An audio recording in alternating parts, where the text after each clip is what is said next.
국제 뉴스를 다양한 관점에서 바라봅니다.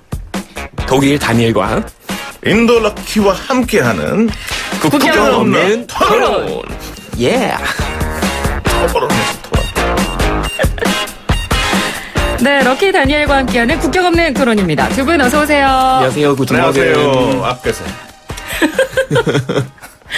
저희가 앞부분에 요 리드 멘트를 시켰는데 어떻게 마음에 드십니까?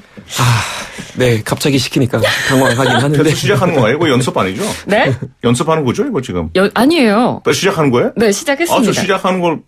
지금 생방송 진행 중인데요. 안녕하세요. 저 인도설 럭키입니다. 네, 이거 잠을 덜겠네, 오늘. 저희가 지난 2주 전에 첫 방송 했잖아요. 네네. 제가 모니터를 해보니까 약간의 뭔가 꾸밈이 필요할 것 같아서. 그래요? 네, 너무 이렇게 이야기만 좀 오래 해서 두 분이 너무 힘들어 하시는 것 같아가지고. 전혀 힘들지 않았는데요? 그러신가요? 네네. 나는 진땀을 흘렸는데. 엄청 잘했어, 내니. 너무 힘들었어, 저희. 전 사실 오늘 내니 얘기 듣고 싶어서 같이 온 거예요. 정말요? 네네. 알겠습니다. 지난주에 저희가 이제 격주로 게스트가 다른 분이 오시잖아요. 그래서 지난주에는 네팔 수잔식으로 러시아 에바 씨가 함께 했는데 두 분 큰일 났습니다. 그 에바 씨랑 수잔 씨가 큰일 났다고요? 두 분이요. 지금 우리요? 다니엘 럭키 씨 큰일 나셨다고요. 왜요? 지난주에 반응이 너무 좋았거든요. 데니엘랑 저랑 첫 번째 시작하니까 이제 반응이 조금씩 올라가면서 좋아지죠. 그게 당연한 거 아닙니까? 그리고 그 두 분의 어떤 상큼함? 네. 그런 젊은 피 같은 느낌. 젊은 피요? 네. 그런 저랑 걸 내니하고 똑같네요, 그러면은. 네. 좋아하시면서 그 두 분이 또 그런 얘기를 하시더라고요. 럭키 오빠가 럭키 형이 그렇게 똑똑한 줄 몰랐다. 두 사람 그렇게 얘기하고 갔어요? 네. 이래서 제가 이 사람들 오해한다니까요. 원래 제가 우리 외국인 친구 사이에 되게 똑똑한 인도 아재로 유명해요. 그런가요? 네네네. 네? 누구한테요? 내년도 맨날 형이 너무 똑똑하다고 막 하거든요, 이게. 이렇게 또 말하니까 사람들 오해 받아서 그러네. 여러분 저는 23년 살았고 먹이보다 조금 똑똑합니다. 그래서 아무래도 럭키 씨가 이미지를 좀 탈피하기 위해서 이 방송을 하는 것 같다. 전혀 그렇지 않아요. 저는 그냥 정치권을 노리고 있는 것 같다. 뭐 이런 이야기까지 그 두 분이 남기고 가셨거든요. 두 분이 아직 어려서 좀 오해할 수가 있는데요. 전혀 그렇지가 않아요. 네. 제가 원래 여러 가지 사회적인 얘기하는 게 좋아해서 소통하는 게 되게 좋아하거든요.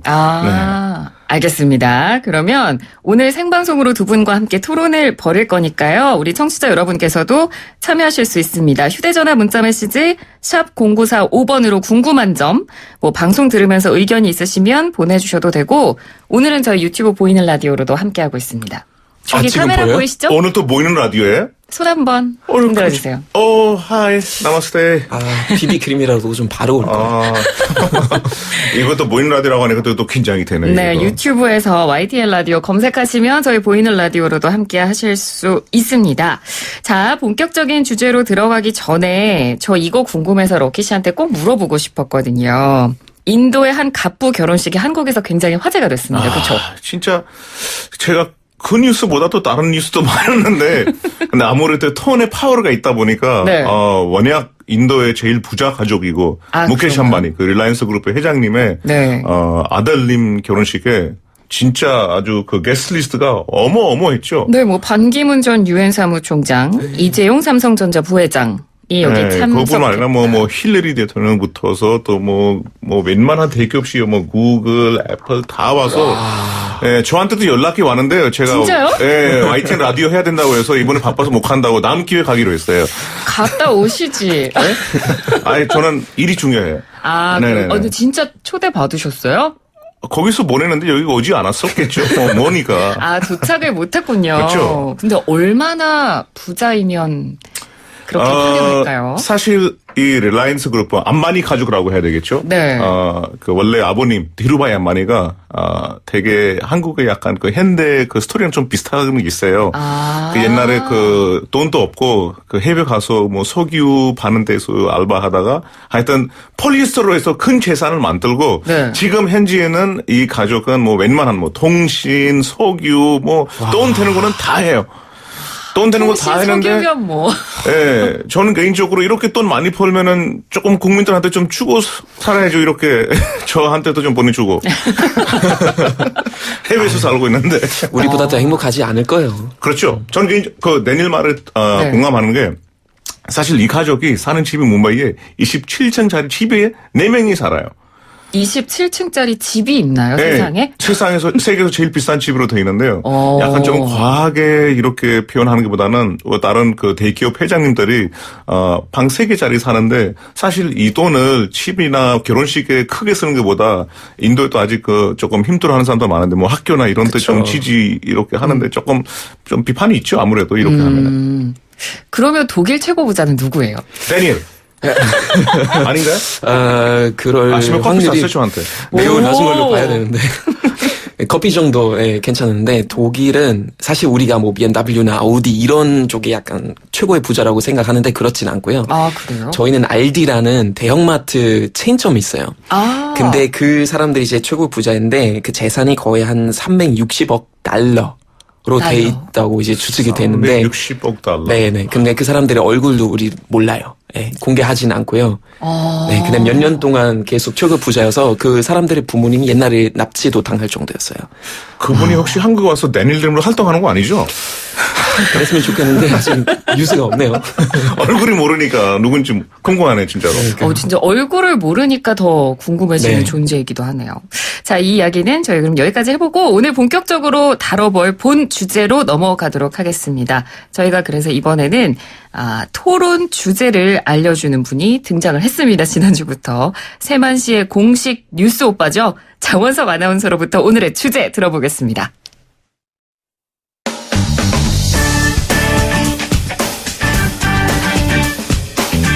안녕하세요. 세만시의 뉴스 오빠 장원석입니다.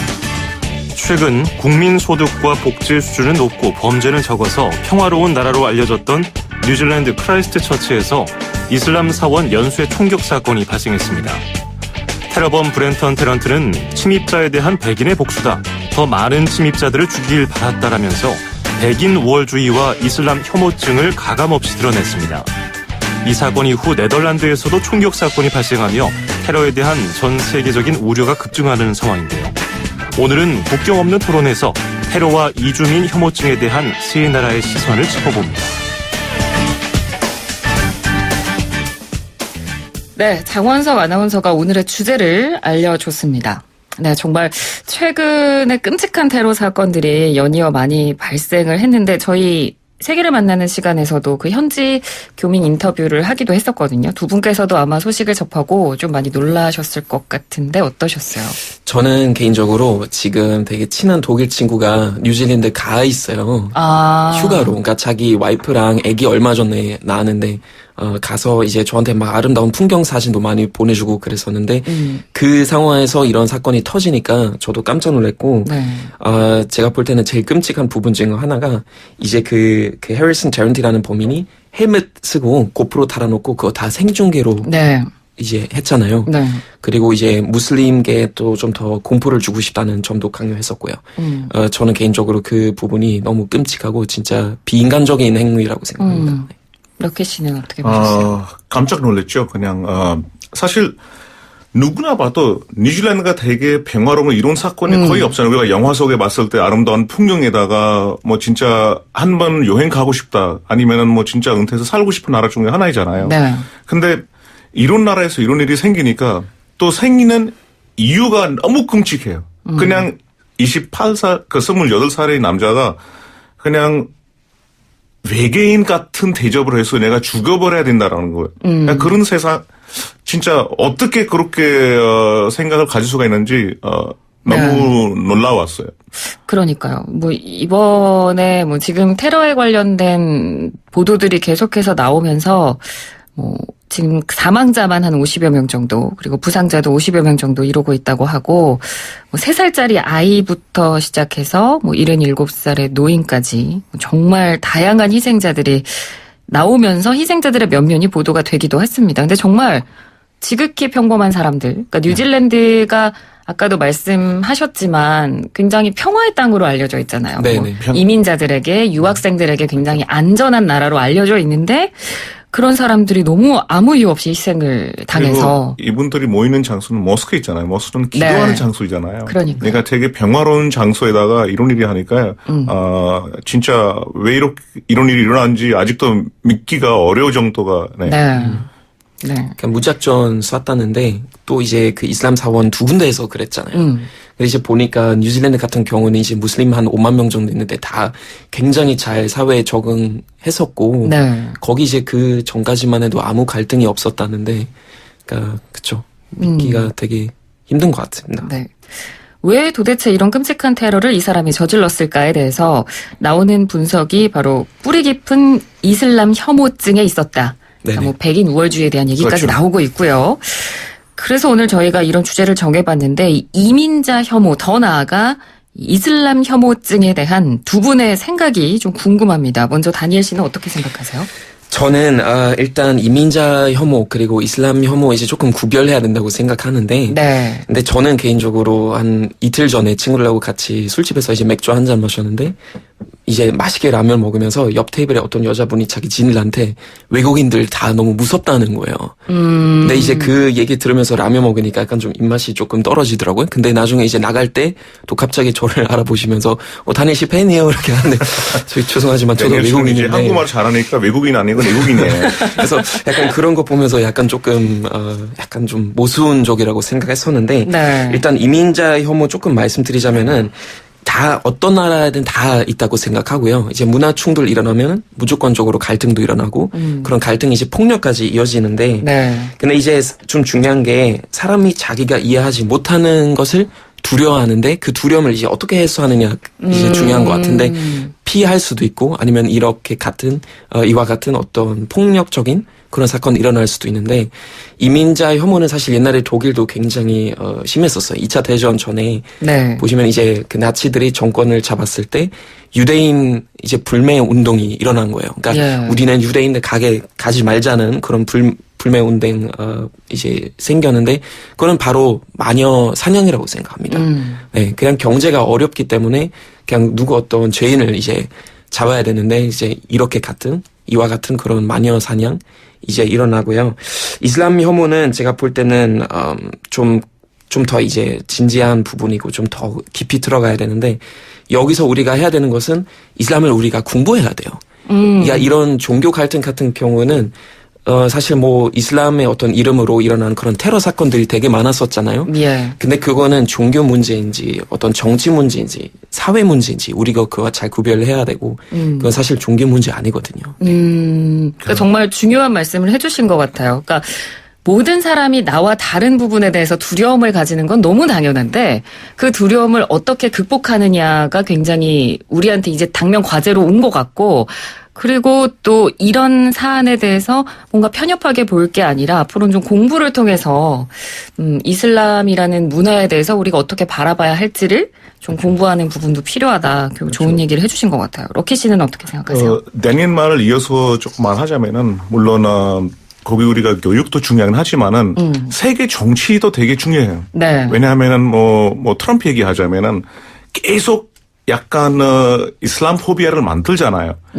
뭐 계속 또 이민자들에 대한 또 그런 포비아를 만들잖아요. 그래서 이번 테러범도 뭐 트럼프 대통령을 좀 언급하기도 했었잖아요. 그렇죠. 그래서 아무래도 미국 대통령이 하는 행동이 전 세계에 이 영향을 끼치잖아요. 그렇습니다. 그래서 제가 봤을 때는 교육도 중요하지만은 이렇게 중요한 자리에서 세계 정치자들은 어떤 행동을 하는지 그것도 상당히 중요하다고 생각해요. 왜냐하면 이 하나하나가 우리 사회에 이런 문제를 만들 수 있으니까 되게 교육이랑 이런 행동들 조금 고쳐야 된다고 생각을 합니다. 그러니까 세계적인 이른바 지도자로 불리는 사람들의 어떤 행동이나 언급도 굉장히 중요하다. 그런 이야기를 해주셨어요. 그리고 이 테러범의 경우에 또 주목을 많이 받았던 부분이 세계 각국 여행을 굉장히 많이 했다. 그런 언급을 했어요. 뭐 프랑스, 포르투갈, 불가리아부터 뭐 터키, 파키스탄 그리고 우리나라에서는 북한을 여행했다라는 부분에 굉장히 주목해서 좀 이 테러범을 봤거든요. 그런데 보통 저는 이 부분이 좀 이상했던 게 각국을 다니면서 다양한 문화를 접하면 저는 오히려 좀 포용력이 넓어질 거라고 생각했는데 이 사람은 정반대였습니다. 모순적으로 다른 문화권 사람을 증오하게 됐고 단일 민족이 필요하다라는 걸 느꼈다라고 본인이 진술을 했어요.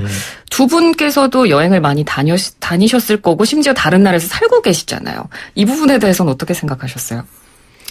그냥 기본적으로 여행을 많이 다니는 게 당연히 중요하지만 여행을 많이 다닌다고 해서 시각이 무조건적으로 넓어지는 것 같지는 않아요. 그러니까 제가 볼 때는 여행이라는 것 자체가 너무 중요한데 그냥 그 나라 가는 것보다 그 나라 사람들하고 소통하는 거 굉장히 중요하거든요. 네. 그러니까 내가 여행을 많이 다녀도 계속 리조트나 이런 데만 있으면 소통하기가 어렵잖아요. 그러니까 네. 우리가 다양한 사람들과 소통해야 너도 나도 부족하다는 점을 깨닫거든요. 그러니까 그렇죠. 사람 사는 세상이 다 똑같고 어떤 장단점 다 있다는 것을 한번 파악하면 뭐 너도 부족하고 나도 부족하니까 서로 존중하게 되는데 그런 시각을 가지지 못하면 이런 사건이 일어날 수도 있을 것 같아요. 그러니까 그 사람이 어떤 경험을 했는지 우리가 잘 모르잖아요. 거기서 네. 이제 좀 안 좋은 경험들 많이 했으면 자기가 그거 그냥 일반화시켜서 사람들이 다 그렇다. 우리는 얘들한테 좀 공포를 줘야겠다는 그런 이상한 생각을 들지 않았을까라는 그런 생각이 듭니다. 네. 그리고 여행 가는 애 목표가 있잖아요. 뭐 풍경 보러 갈 수도 있고, 거기가 어떤 문화인지 모르서 갔었는데, 제가 봤을 때 이 사람은 여행하는 목표는 그런 시각으로 여행하지 않았어요. 딱 가는 일정나 이런 거 보면은 네. 아무래도 자기가 이미 새내기 된 상태에서 약간 저런 거를 조금 또 보면서 다니지 않았을까라는 생각이 들어요. 그러니까 본인의 어떤 생각이나 행동을 좀 구체화하고 좀 뭐랄까요, 다짐을 하기 위한 그런 루트로 그렇죠. 네, 여행을 다녔다고 볼 수도 있을 것 같습니다. 자, 오늘 국경 없는 토론 럭키 그리고 다니엘 씨와 함께하고 있습니다. 저희가 지난주부터 또 노래를 듣는 시간을 넣었어요. 아, 진짜요? 네. 그래서 지난주에는 이 러시아 관련 뉴스와 관련해서 우리 에바 씨가 러시아 노래 한 곡을 선곡을 해주셨었거든요. 그래서 이번 주에는 저희가 다니엘 씨에게 선곡을 부탁을 드렸습니다. 네. 네. 어떤 노래를 듣고 저희가 계속 이야기를 해볼까요? 저는 요즘 굉장히 꽂히는 노래인데 네. 지금 얼마 전에도 이제 피아노로 편곡해서도 제대로 한번 녹음할까 지금 생각도 들 정도로 너무 좋아하는 노래인데 스콜피언스 Wind of Change라는 곡이에요. 네. 그러니까 스콜피언스 이제 너무나 잘 알려진 독일 밴드인데 이 노래는 거의 80년대 후반부터 이제 거의 독일 어떤 통일의 상징 또한 냉전 시기의 끝의 상징이 됐었죠. 그래서 평화를 알리는 노래이기 때문에 네. 오늘 한번 선곡해봤습니다. 네, 스콜피언스의 Wind of Change 듣고 계속 이야기 나누겠습니다.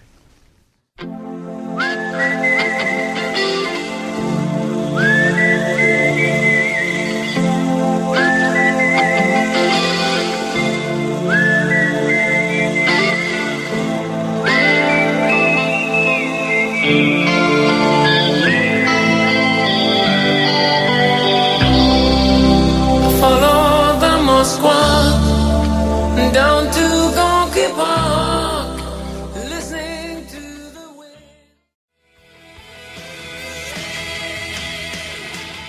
네, 스콜피언스의 Wind of Change, 다니엘 씨 추천곡이었습니다. 저희가 이 노래가 좀 길어서 네, 조금밖에 못 들었어요. 지금 저희 방송 중에 많은 분들이 참여를 해주셨습니다. 1865번님, 다니엘님 앨범 낸 거 축하드립니다. 오늘 기대하면서 듣고 있습니다. 네, 감사합니다.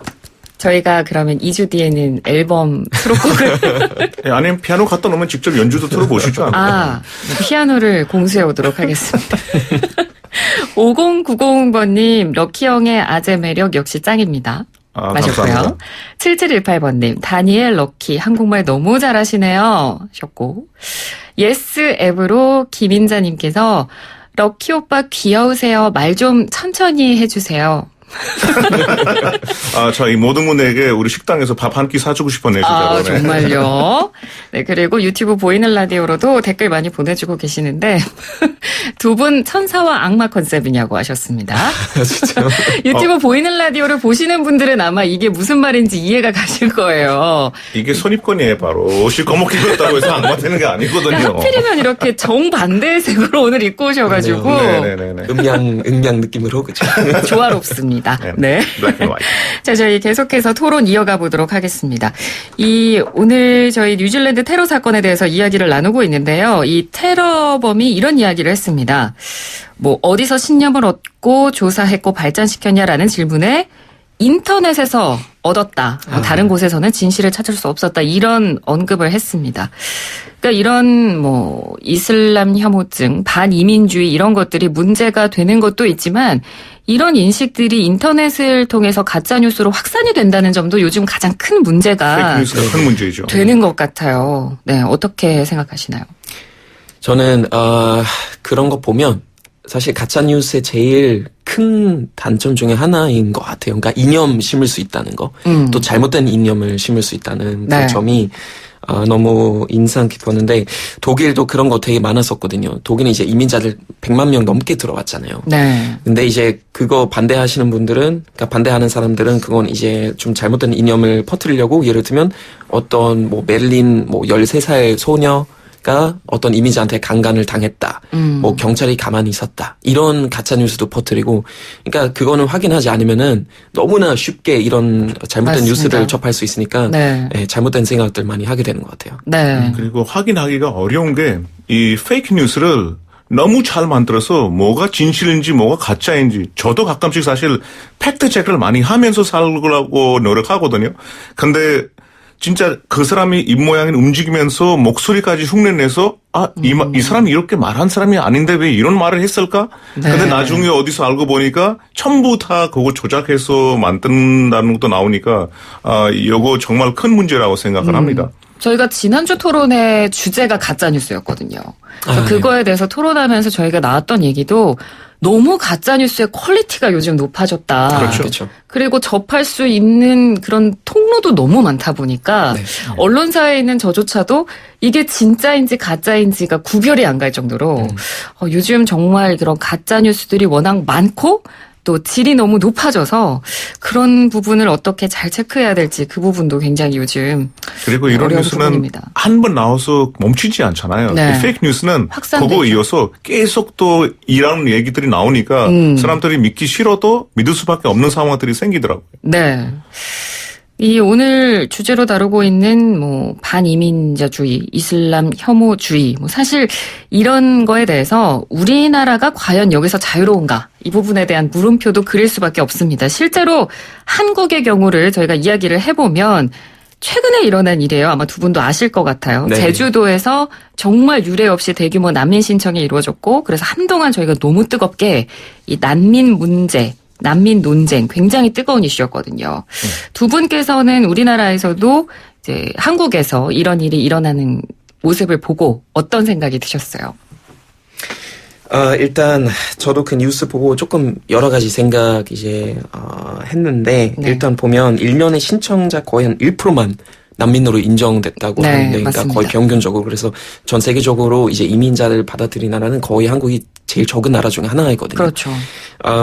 뭐 그거는 뭐 여러 가지 이유 있을 수도 있고, 뭐 그 사람들이 이제 또 제주도 떠나지 못하게 했던 그런 규정도 있었고, 그러니까 사실 굉장히 예민한 주제인데 저도 이제 제주도 거기 사는 사람들이 인터뷰 같은 거 좀 봤는데 많이들 걱정하시더라고요. 그러니까 그렇죠. 사람들이 지나가면 우리 아이들을 안전할까, 여자들이 안전할까 이런 걱정을 많이 했었는데 이게 뭐 자연스러운 현상일 수도 있지만 좀 한국 사람들이 잊지 않았으면 하는 게 6.25 전쟁 때 굉장히 많은 한인들이 다른 나라 이제 난민으로 갔잖아요. 네. 어쩔 수 없이. 네. 그러니까 한국도 이런 역사 있다는 거 좀 잊지 않았으면 좋겠고요.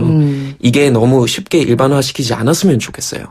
예, 난민이라고 해서 다 강간하지는 않고. 그리고 사실 정부에서 많은 지원을 받지도 않았어요. 예. 그러니까 많은 사람들이 얘기하는 거는 정부에서 얘들이 다 지원하고 우리는 결국 돈을 못 받는데 그렇진 않았거든요. 그러니까 저도 아는 독일 선배가 거기 이제 취재하러 갔는데 그 사람이 얘기하는 것은 그 사람들이 거의 20만 원 받고 직접 또 숙박비나 이런 거 다 식비 직접 해결해야 되는 그런 문제였는데, 그러니까 그런 것 좀 역시 잘 확인하고 평가해야 되지 않을까. 네. 그런 생각이 듭니다. 네. 그리고 사실 인도에서도 난민들이 많이 있거든요. 아프가니스탄부터서 뭐 미얀마, 방글라데시 난민들이 많은데 저는 일단 이게 제일 간단하게 말하자면은 우리가 항상 전 세계 어디 모이고 평화로운 자리에서는 손에 손 잡고 We are the world라고 하잖아요.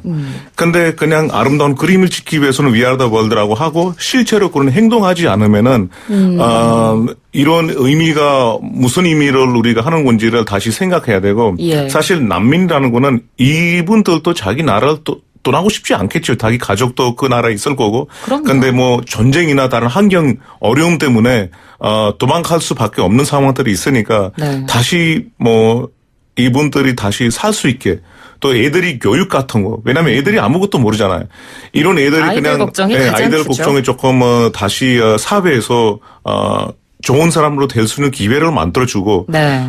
그렇게 좀 하면은 좋지 않을까라는 생각이 듭니다. 네. 그러니까 뭐 전 세계적으로 워낙 지금 난민 문제가 크고 그리고 이제는 우리나라도 난민 문제를 그냥 남의 나라 이야기처럼 봐서는 안 된다라는 시점이 온 것 같아요. 근데 유럽 곳곳에서도 요즘 이 증오 범죄로 추정되는 테러 시도들이 또 좀 잇따르고 있잖아요. 뭐 독일 베를린의 경우에서도 다들 기억을 하고 계시겠지만 크리스마스 마켓에서 트럭 돌진 테러 네네. 사건이 있었잖아요. 맞습니다. 그러니까 그 사건 이후에 독일 내부 분위기가 좀 변하거나 그런 게 있었나요? 그렇죠. 그러니까 지금은 사실 이민자 정책이 굉장히 엄격해진 부분도 있고요. 네. 그런 부분도 있었고 좀 안타까운 게 항상 이런 사건이 일어나면은 이제 극우 정당 또한 포퓰리즘을 이용해서 자기 홍보를 하는 그런 정당들은 그 지지율이 올라가요. 그 메르켈 지지율이 많이 떨어졌고요. 네. 그러니까 그런 문제 있었고요. 그다음에 이제 독일에서 인종 혐오 범죄가 2017년에 거의 한 7,913건으로 이제 2016년보다 거의 한 2배 정도 늘어났다고 합니다. 그러니까 네. 이런 사건 한 번 일어나면은 그건 너무나 이제 그 사회 분위기 왔다 갔다 시키는 그런 부분이 있어서 굉장히 조심해야 돼요. 그러니까 정말 문제가 심각하고 이제는 이 테러로까지 정말 극단적인 방법으로 이런 것들이 드러나는 이 상황까지 오다 보니까 이 테러까지 이어지는 이 연결고리를 어떻게 하면 끊을까, 어떻게 해결해야 나가야 할까를 이제 전 세계적으로 고민을 하고 있는 것 같은데. 독일 같은 경우는 근데 법적 견제 장치 같은 게 잘 돼 있잖아요. 헤이트 스피치라고 해서. 네네. 근데 앞으로는 뭐 독일뿐만 아니라 인도도 마찬가지고 우리나라도 그렇고 앞으로 이런 부분에 대해서 우리가 어떤 마음을 가지고 좀 이 문제를 바라보는 자세가 필요할까요? 헤이트 스피치는 정말 지금 현지에만 문제만 든 아니라 다음 미래까지 나쁘게 만드는 행동이거든요. 네. 그래서 제가 사실 이 문제를 우리가 조금 더 넓게 봐야 되는 말을 하는 이유가 사실 난민 중에서 애들이 되게 많잖아요. 근데 그 아이들 입장에서는 아직 그 순수한 마음에 왜 우리가 우리 가족을 잃었을까? 왜 나도 정상적으로 그렇게 학교 갈 수는 못 갔을까? 근데 그런 거를 해서 또 이런 헤이트 스피치를 듣고 자라면은 얘네들이 또 미래를 뭐가 될까요? 그래서 저런 것들은 우리가 지금 또 깊이 생각해서 지금 고쳐주지 않으면은 제 2의 문제가 또 발생하지 않을까라는 생각이 듭니다. 네. 저는 개인적으로 그런 거 일단 한번 생각했으면 좋겠어요. 통계를 보면 예를 들면 독일 같은 경우는 우리 난민 한 100만 명 넘게 받아들였잖아요. 받아줬는데 그중에 예를 들면 10명이 어떤 범죄를 저질렀어요. 근데 자국민만 봐도 똑같은 거 아니면 심지어 더 높은 범죄율이 있잖아요. 그러니까 그거는 그냥 난민의 문제 아니라 인간의 문제라고 생각해요. 네. 이 정도의 수 있으면은 이 정도의 범죄가 일어난다. 그런 것 잘 생각했으면 좋겠고요. 그 다음에 이제 개인적으로 우리가 흔히 영어로 read between the lines라고 하잖아요. 그러니까 그냥 뉴스를 접하고 이슬람은 테러다 아니면 이슬람은 범죄다라고 생각하진 않고 파고 들어가야 돼요. 그러니까 뭐가 정치 문제인지, 뭐가 사회 문제인지, 뭐가 종교 문제인지 잘 봐야 되고 사실 이런 뭐 이슬람 그 이름으로 이뤄진 그런 어떤 범죄들 보면 대다수의 희생자들은 예를 들면 유럽 사람들이 아니라 무슬림들이에요. 맞습니다. 네, 그 나라들에서 일어나는 사람들. 그러니까 그런 거 우리 잘 평가해야 되고 그리고 결국은 종교 간의 어떤 갈등들 없애야 된다고 생각해요. 네. 그냥 다른 이름을 가지고 있다고 해서 차별시키면 안 되고 그냥 같은 부족한 인간들이라는 거 예. 우리 잊지 않았으면 좋겠습니다. 네. 정말 뭐 앞으로도 뭐 쉽게 해결은 안 될 겁니다. 워낙 오랫동안 이어져 온 문제이기 때문에. 하지만 이제는 뭐 모두가 다 한번 공론화시켜서 좀 고민해 볼 필요가 있다는 생각을 오늘도 토론을 통해서 하게 되는 것 같습니다. 자, 오늘은 이 뉴질랜드 테러 사건으로 본 이슬람 혐오 그리고 반이민자주의에 대해서 또 뜨겁게 한번 토론을 펼쳐봤습니다. 두 분 또 2주 뒤에 다시 뵙도록 하겠습니다. 오늘 함께해 주셔서 고맙습니다. 감사합니다. 네, 감사합니다.